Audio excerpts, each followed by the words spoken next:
அன்பார்ந்தவர்களே, உங்கள் அனைவருக்கும் இனிய காலை வணக்கம்.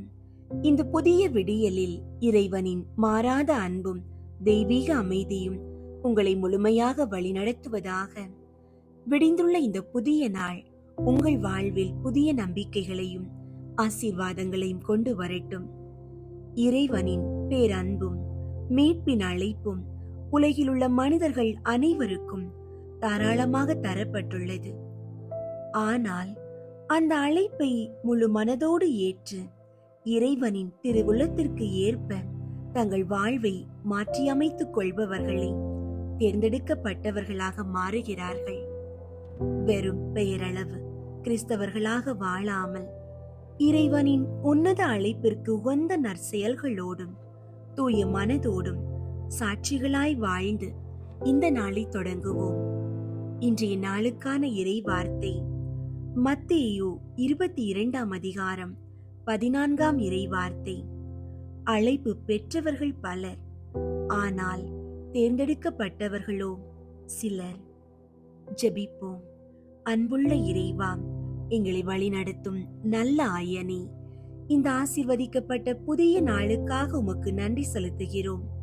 விடியற் காலையில் முகம் நோக்கி பார்க்கும் உமது பிள்ளைகள் ஒவ்வொருவரையும் உமது வல்லமையுள்ள கரங்களால் ஆசீர்வதியும். உம்முடைய வார்த்தையின்படி உமது பிள்ளைகள் உம்மால் பெற்றுக்கொண்ட மேன்மையான அழைப்பிற்கு பாத்திரவான்களாக வாழ அருள் தாரும். வெறும் பெயரளவில் மட்டுமல்லாமல் உள்ளத்தில் உண்மை உள்ளவர்களாக இருந்து உம்மால் தேர்ந்தெடுக்கப்பட்ட ஆசீர்வதிக்கப்பட்ட பிள்ளைகளாக திகழ எங்களுக்கு தேவையான தெய்வீக ஞானத்தையும் பலத்தையும் தந்து வழிநடத்தி அருளுமாறு வேண்டுகிறோம். இந்த நாள் முழுவதும் எங்கள் குடும்பங்கள் ஒவ்வொன்றிலும் தெய்வீக சமாதானத்தை நிறைவாய் தந்தருள வேண்டுகிறோம்.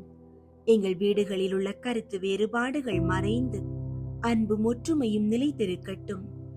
உமது பிள்ளைகள் இன்று எங்கு சென்றாலும் என்ன காரியங்கள் செய்தாலும் நல்ல உடல் நலத்தோடு இன்று முழுவதும் அவர்களை பாதுகாத்துக் கொள்ளும். அவர்கள் எடுக்கும் ஒவ்வொரு முடிவிலும் பேசும் ஒவ்வொரு வார்த்தையிலும் ஞானத்தோடு செயலாற்ற வழிநடத்தி அருளும். எங்களின் உழைப்பை ஆசீர்வதித்து செய்யும் ஒவ்வொரு செயலிலும் மேலான வெற்றியை தந்து எங்களை வழிநடத்துவீராக. தீமைகள் விபத்துகள் அணுகாதபடி உமது தூதர்களை கொண்டு பாதுகாப்பீராக. இயேசுவின் வழியாக ஜெபிக்கின்றோம் நல்ல பிதாவே, ஆமீன்.